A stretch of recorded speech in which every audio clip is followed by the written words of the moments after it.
Hello and welcome to the Woman's Cave. Wow, you drummed up some happy. Man, you know I have to drum it up, man. I was eating food on the Greek aisle and life was good. I was reading a book. Like so I had to go to that happy place. That's the happy place. All of this because that's where we're supposed to be today. Because I mean, if you've been with us for a while, you know that we brag all the time. No, I'm joking. We do not brag all the time. I'm Jade though. Oh, and I'm on the. So we might brag, but we forget our names. So that's weird, right? Right. Good job on remembering by the high five social distance style though. Yeah. So normally we go on our book tours through Europe, and then we go to Greece and we do that one book reading because that makes it legit. And that makes me be able to take it off on taxes. Yeah. And then we hang out on the Greek Isles, and which is great. And that's what we were supposed to be doing. This should have been our second day. So in her mind, she's still eating Greek salads, chugging down feta, and having chugging down feta. You don't chug down feta. You chug down the way you eat it. You know what? I hate you so much right now. Oh my goodness! I do not chug it. I eat it ladylike. That's ish. True. We are ladies after all. Ish. And chugging down let's Alpha. go with chugging down Alpha, and I like dye-free Fanta. It's nice to have soda that doesn't have dye in it. But anyway, we're moving on because we wrote books. Oh, no, we wrote literary life guides with pop poetry. That's what we wrote. But we also, everyday normal people call them books. Yeah. Mm-hmm. Okay, so I'm going to give you the top 4, y'all, because, there's a bunch of these poetry books out here, so here's the top 4. And I Thought Divorce Was Bad with Other Life Lessons. And I Thought Being Grown Up Was Easy, both available on audible.com, barnesandnoble.com, and amazon.com. And I Thought I Did My Journey Alone. Yeah, available, but not on Audible. So all those other things I said. And then If Only I Were Me. Our other poetry book. And that's available on Barnes & Noble only. Yes, there's 13 of the And I Thought series, by the way. And we also have the Misfit Guide series. We are the co-founders of the 25 Hottest and the Authors, Artists, and Advocate magazine. And then we do the And I Thought Literary magazine. So you can find out everything your ladies are doing on www.andwethought.com. Go there, y'all, because I just redid it. Yeah. But you're not here to hear about us, which is funny because we said everything about us first. You're here to hear about our wonderful guests. Wonderful guests, would you like to introduce yourself? Yes, hi. Thank you all so much for having me. I'm Holly Kap. I'm currently serving as Poet Laureate of Arlington County in Arlington, Virginia. I'm the author of 2 books of poetry, Toe Line and Words We Might One Day Say. And you told me to say 3 things about myself. Let me think of one more. I'm a professor at Marymount University. And so I have been sort of crazily trying to figure out how to teach my classes online, or at least partially online this fall. So it's been a busy summer. Oh, yeah, absolutely. Changing that entire curriculum around. It's exciting. What do you teach there? I teach writing, creative writing, and literature. Marymount is a small university. It's a really wonderful community, very, very diverse student body. It's a Catholic school, so it's a private school, and I have wonderful colleagues, amazing students, and I get to teach a lot of different subjects, which is really fun. Oh, nice. I am so glad she's from Arlington, Virginia, because that they have some very good places to eat there, because we're from Annapolis, Maryland, so Arlington, Virginia, Annapolis, Maryland, all the time. Yeah, we just drive down all the time. Really? We are going to be semi-professional because it is a poet laureate. Oh, hold on, let me drum. You told me to drum up happy. You didn't tell me to drum up professional. Yeah. I have to concentrate on it. It's conflicting. But anyway, I did want to ask you before we got started how you got started in poetry. And then I have a B question. How do you feel molding the minds of the next great writers? Ooh, that's a tough one. Well, I started writing poetry when I was really young. And I think we said we were going to talk a little about writing to heal today. And I think, especially when I was in middle school, I was really quiet. I was an introvert.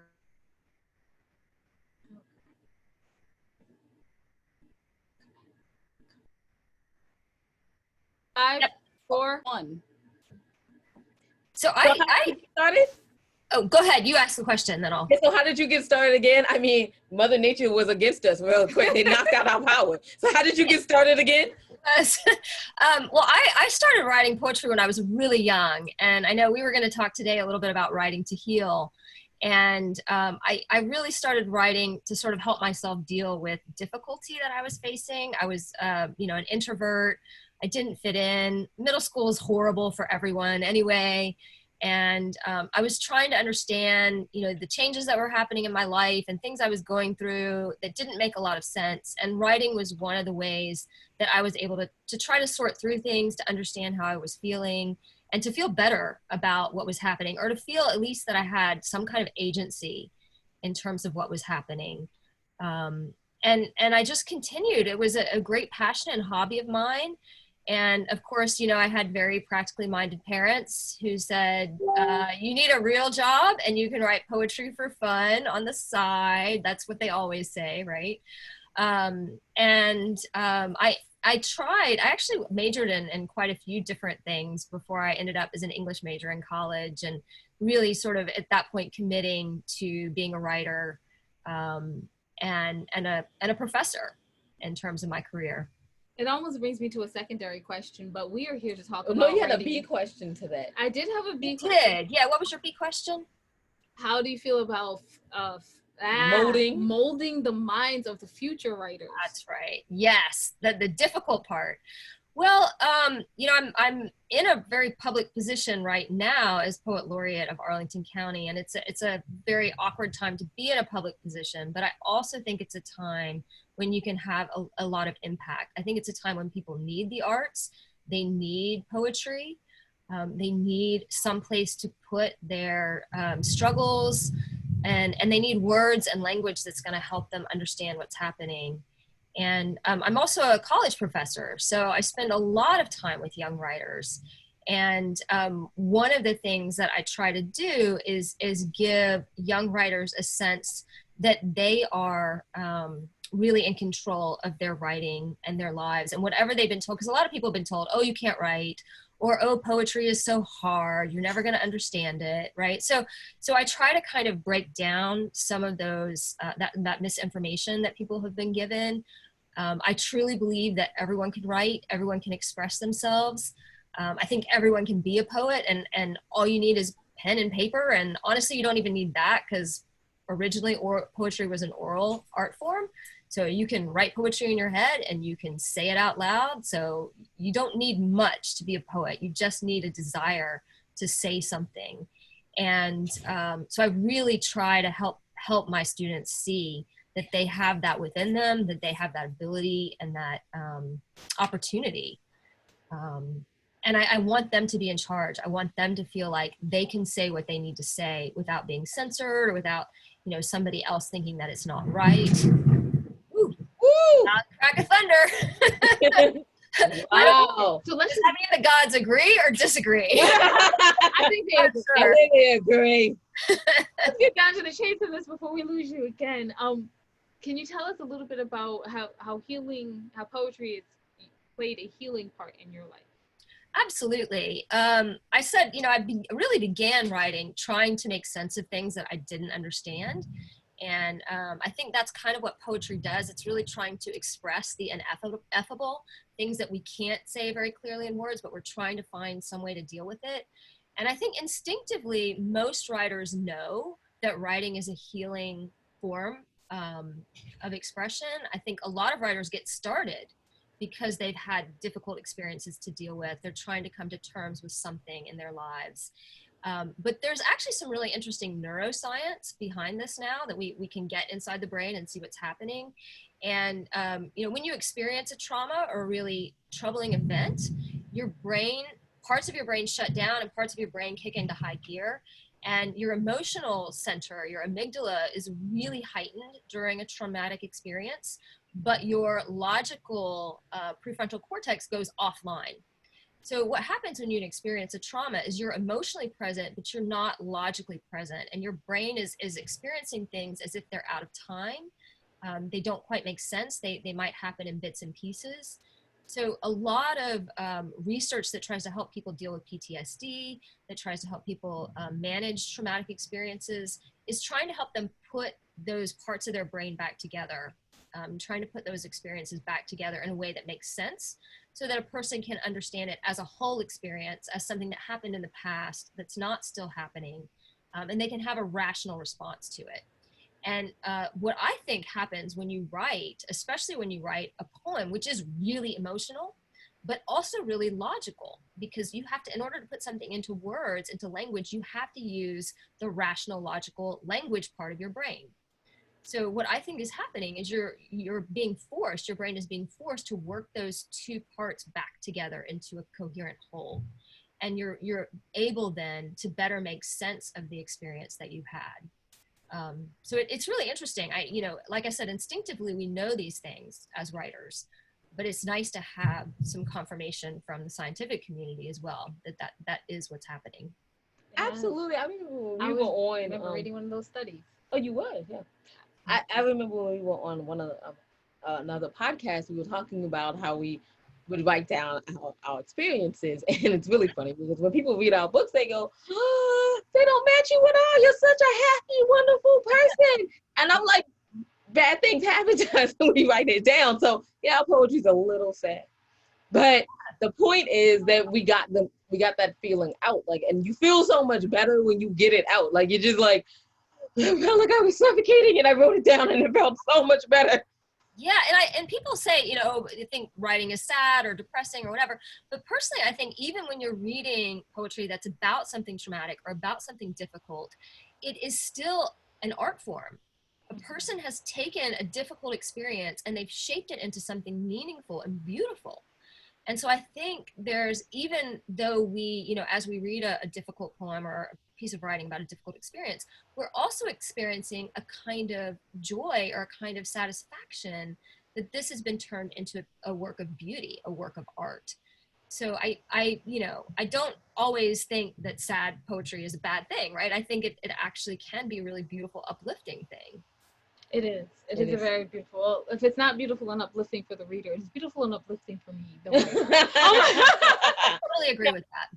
And then sometimes, even when you take those sad experiences or whatever, and you put them into a book, like, you can look at, yes, I went through a bad time, or this was a bad experience, but I've accomplished something outside of it, and it kind of makes you feel like, yeah, I won. Like, you might not be able to control what happened, but you can control your winning.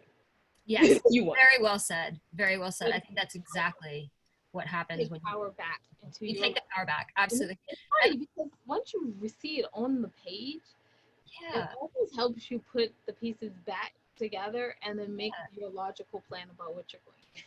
That's what we did for me. I totally, you say, because you're the guest. We're just rambling on. Look at that. Oh, no, I think that's absolutely what happens. And I also was going to say that there can be a real connection and communication with an audience too. You might be finding words for someone else when you write about something you've been through. And there might be somebody who hasn't quite gotten to the point where they can express it in words yet.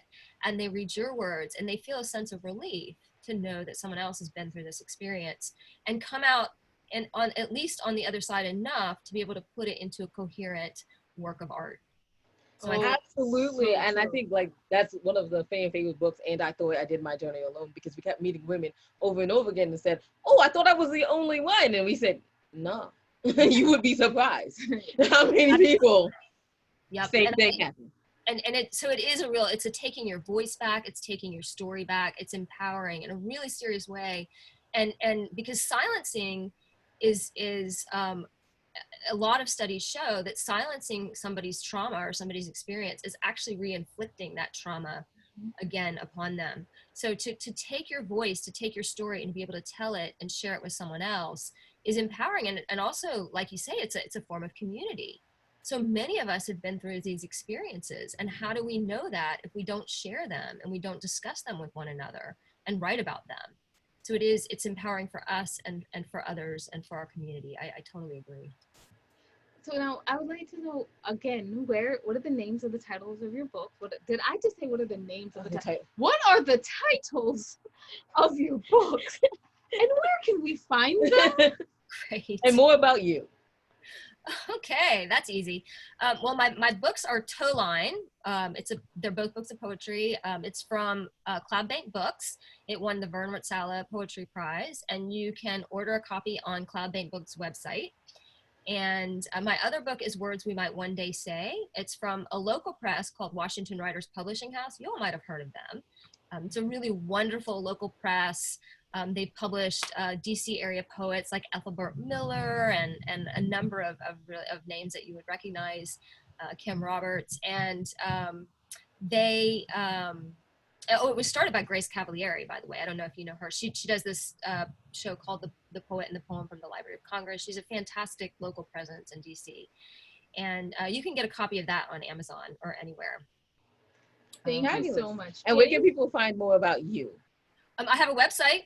It's just my last name, karapetkova.com. And you'll also be seeing some press releases coming out from Arlington County now that I'm the Poet Laureate. So that's also really exciting. Oh, I read some of the articles. And congratulations on that, by the way. Yeah.